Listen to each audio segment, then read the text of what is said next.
Secrétaire du Parti socialiste. Hier soir, un homme de gauche, Jean-Luc Mélenchon, a proposé sa candidature à la présidentielle. Je dis proposé parce qu'il demande l'investiture populaire, 150 000 signatures. Est-ce que vous allez signer? D'abord, Adrien Gindre, est-ce que vous pensez que c'était le bon moment? En pleine crise sanitaire, économique, sociale, avec le terrorisme aujourd'hui qui est à son degré maximal d'alerte. Est-ce que vous pensez que les Français n'ont pas déjà le sentiment que l'obsession des femmes, des hommes politiques est leur propre élection? Est-ce qu'on est obligé de leur donner raison? Et sur le fond, Jean-Luc Mélenchon se présente comme le candidat anti-Macron. Mais est-ce que vous avez une idée de la façon dont, hier soir, le président de la République a réceptionné cette déclaration? Et vous regrettez le calendrier, vous regrettez qu'il soit candidat? Mais est-ce que, j'y viens, est-ce que vous savez ce que Emmanuel Macron a pensé hier de cette déclaration de Jean-Luc Mélenchon? Est-ce que l'enjeu, c'est pas plutôt de moi, savoir je vais ce que vous les le Français dire. en parleront demain? Je vais vous le dire. Le chef de l'État, il s'est ouvert une bonne bouteille. Pourquoi? Parce que la gauche et les écologistes, s'ils veulent gagner, ils ont besoin de se rassembler. Et toutes celles et ceux qui, par leurs aventures personnelles, leurs initiatives individuelles, par leurs ambitions égoïstes, eh bien, menacent en fait tout simplement ce rassemblement possible. Et derrière, ça veut dire quoi? Ça veut dire qu'ils déroulent le tapis rouge sous les pieds d'Emmanuel Macron. Il ne peut pas rassembler la gauche, pas tant. Jean-Luc Mélenchon. Il ne peut pas rassembler la gauche. Mais on ne rassemblera la gauche qu'à une seule condition. C'est de faire ensemble. Et c'est la raison pour laquelle j'ai fait un choix tellement différent.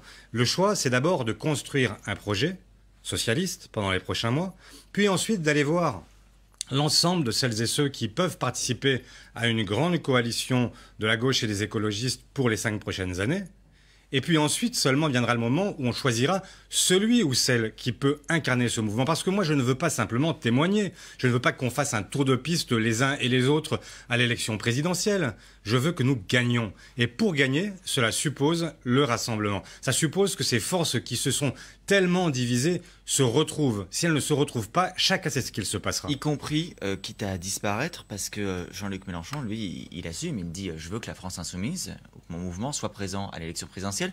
Vous n'avez pas dit clairement « Je veux qu'un socialiste soit présent à l'élection présidentielle ». Vous êtes prêt à disparaître en 2022? Mais je n'ai jamais dit que j'étais prêt à disparaître. J'ai toujours dit la même chose. J'ai dit « Je souhaite que ce soit le ou la meilleure d'entre nous, celui ou celle qui incarne ce collectif, ce rassemblement, qui puisse effectivement demain incarner pour tous et gagner. Et bien sûr, j'espère et je pense que celui ou celle qui sera le meilleur sera plutôt issu de mes rangs. Si je vous dis par exemple Anne Hidalgo, Arnaud Montebourg, François Hollande, qu'est-ce que ça vous inspire? Qu'il y a beaucoup de talents encore dans cette famille et que c'est bien qu'il y ait des talents et que c'est formidable qu'on puisse se dire que tous ces gens-là peuvent concourir à l'élection présidentielle. Ils feraient tous les trois un bon candidat pour 2022? Je ne dirai rien à ce stade. Je ne suis pas là pour me prononcer. Je dis simplement qu'il y a aujourd'hui des talents. Il y a aujourd'hui des gens qui, visiblement, sont dans l'expectative, en tout cas se posent la question de savoir si. Je leur dis, prenez votre temps. La seule question qui compte, c'est comment est-ce qu'on fait pour avancer ensemble. Et à la fin, eh bien, je vous promets que les choses peuvent se passer très différemment de ce qui est projeté jusqu'ici. À une seule condition, c'est que chacun mette son ego de côté et qu'on fasse en sorte de construire d'abord un projet commun. Vous le dites aussi à François Hollande, qui est très présent ces derniers temps. Il donne encore une interview dans le magazine Elle la semaine dernière. Qu'est-ce que ça vous inspire? Rien de particulier. Il y a des gens qui veulent contribuer à ce que la gauche puisse revenir. Ça, c'est une contribution parmi d'autres et je la prends pour ce qu'elle est, une contribution, et toutes les contributions seront utiles. Mais ni plus importante ni moins importante que les autres, donc. On va en venir à la crise sanitaire qui occupe, et vous le rappeliez il y a quelques instants, l'essentiel de l'actualité. Il y aura demain un appel à la grève de syndicats d'enseignants du primaire et du secondaire qui s'inquiètent du protocole sanitaire qu'ils jugent insuffisant dans les établissements scolaires. Est-ce que vous soutenez cet appel à la grève? D'abord, Adrien Gindre, la première chose, avant d'arriver à cette question sur la grève de demain, la première question qui se pose, c'est qu'a fait le gouvernement entre le déconfinement et la seconde vague? Entre le mois de mai et le mois de novembre, combien y a-t-il de mois? Il y a 6 mois. Et il n'a pas fait assez pour vous. Mais qu'a-t-il fait pendant ces 6 mois? Est-ce que vous pouvez me le dire? J'ai l'impression qu'il a préparé la seconde vague, en tout cas c'est ce qu'il dit. Ah, c'est ce qu'il dit, mais est-ce que vous avez la démonstration que cette deuxième vague est mieux préparée que la première? Première vague, c'était le problème des Votre masques. réponse est non. Votre Là, réponse est qu'elle n'est c'est pas le problème bien des préparée. tests, c'est le problème des lits, c'est le problème de l'ensemble des protocoles qui ne sont pas encore, y compris transmis aux enseignants et à leur direction. Ben, je vois qu'effectivement, pendant 6 mois, malheureusement, rien n'a été fait à la hauteur de ce qui aurait dû être. Et donc la réponse regardez ce qui se passe sur les commerces. Et Regardez donc la réponse, on va venir au commerce, mais répondez-moi d'abord sur l'école. Est-ce que vous soutenez Mais je cet appel à la comprends. grève demain des J'ai enseignants? eu un certain nombre d'enseignants dans ma circonscription qui m'ont dit que demain, ils ne feraient pas grève parce qu'ils considéraient qu'il y avait un problème d'accueil des enfants dans une période difficile, mais qu'ils soutenaient malgré tout l'initiative parce que c'est une alerte qui est envoyée au gouvernement pour leur dire quand même, c'est insensé. On est dans une situation où rien n'est prêt. Mais pendant ces 6 mois, est-ce qu'on n'aurait pas pu dire à tous les directeurs d'établissements, etc., est-ce qu'on n'aurait pas pu leur dire, mais écoutez, il y a plusieurs hypothèses qui vont venir sur la table pendant l'automne et l'hiver. Petite, moyenne, grande reprise épidémique. Et comment vous auriez fait, vous, si vous étiez au pouvoir, pour prévoir et anticiper mieux cette seconde vague, puisque vous dites que le gouvernement ne l'a pas fait? Mais ce que j'aurais fait tout simplement, c'est que j'aurais, dès le déconfinement, j'aurais réuni tous les acteurs, aussi bien dans le monde du commerce que dans le monde de l'éducation, que dans tous les univers professionnels, en leur disant, écoutez, nous avons plusieurs hypothèses qui sont devant nous.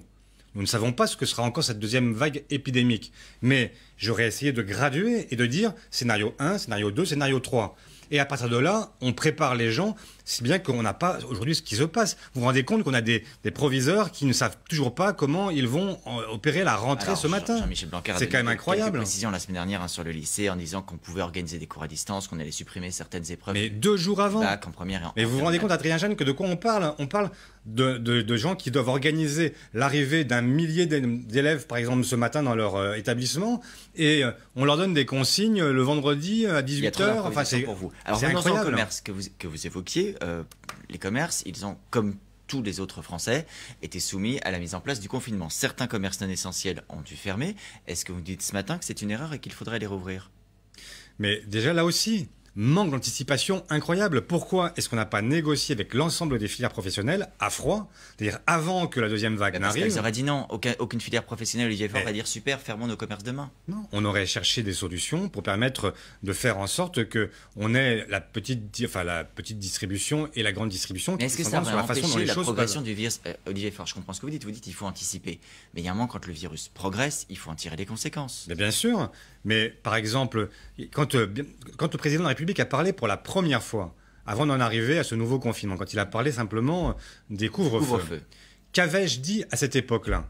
J'avais simplement expliqué que ce couvre-feu était certainement une des mesures possibles pour arriver à un résultat, mais que ce qu'il fallait faire dès à présent, je parle de l'époque où le président parlait, il avait dit il faut tout de suite rendre le télétravail obligatoire pour ceux qui le peuvent, parce que ça permettra de soulager les transports publics. Il avait demandé aussi que pour les transports à la dit de pointe, c'est-à-dire que pour les horaires dits de pointe, on puisse aussi élargir la pointe et faire en sorte qu'il y ait moins de gens dans les transports, parce qu'avec le couvre-feu, on a eu des gens qui se sont tous massés dans les transports publics au même moment. Alors, même pas si, possible. encore une fois, aucune preuve n'a été apportée jusqu'ici qu'il y ait de clusters dans les transports communs. Parce que c'est impossible. Je reviens juste à non, ma mais question. je vous arrête 2 secondes. Oui, mais Si j'aimerais aussi que vous répondiez à la question Oui. que j'ai posée sur les commerces. Mais la raison pour laquelle, en fait, on ne peut pas le déterminer, c'est parce que les gens ne font que font une demi-heure, font 3/4 d'heure dans les transports publics, et ensuite ils vont au boulot. Donc on ne sait pas détecter quel est le moment où ils ont été contaminés. Mais l'évidence, c'est que les transports publics sont un lieu éminemment contagieux. C'est Et une sur les évidence. commerces, je vous repose la question. Prenant acte de tout ce que vous venez de dire, est-ce qu'il faut rouvrir les commerces non essentiels? Ou est-ce qu'au contraire, vous dites non, pour des raisons épidémiologiques, on a raison de les laisser fermer?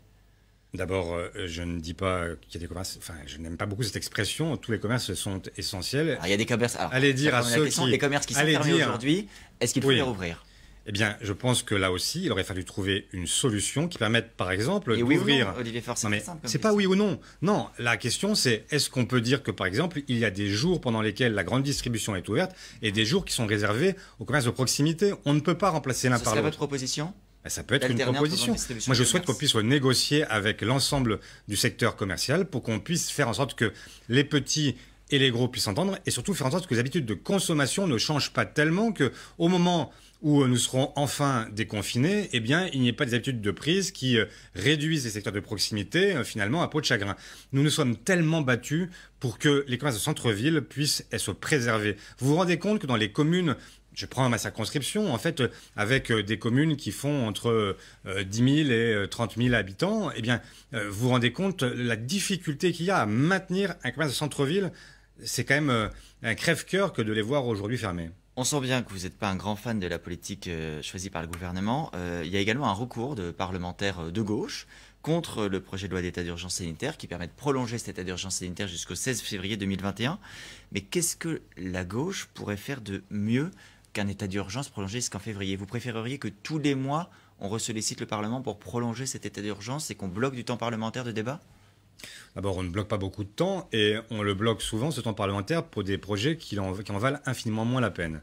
Donc oui, je veux que ce gouvernement considère qu'il n'a pas simplement un chèque en blanc qui lui est signé pour une période indéterminée. Moi, je souhaite au contraire que régulièrement, il puisse rendre des comptes. C'est normal, c'est ça, ça s'appelle la démocratie.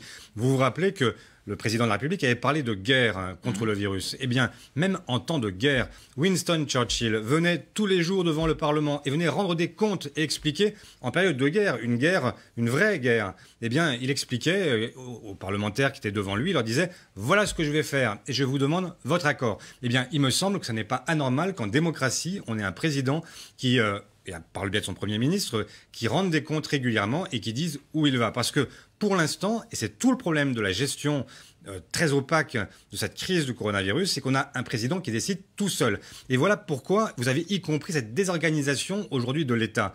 Parce que vous avez un Premier ministre qui lui-même ne sait pas quelles sont les décisions qui vont être prises, des ministres qui ne savent pas quelles vont être les orientations qui vont être décidées. Et donc, ils procrastinent. Ils attendent au fur et à mesure les décisions qui ne viennent pas. Et à partir de là, eh bien, tout le secteur, toute la chaîne derrière est complètement paralysée et on a des décisions qui sont improvisées. Et c'est la raison pour laquelle cette gouvernance-là est au fond la plus mauvaise qui soit en période de crise. Et vous avez le sentiment que l'état de droit est en danger quand vous dites on est en état de guerre, le Parlement devrait être saisi. Vous avez le sentiment qu'on bafoue le Parlement ?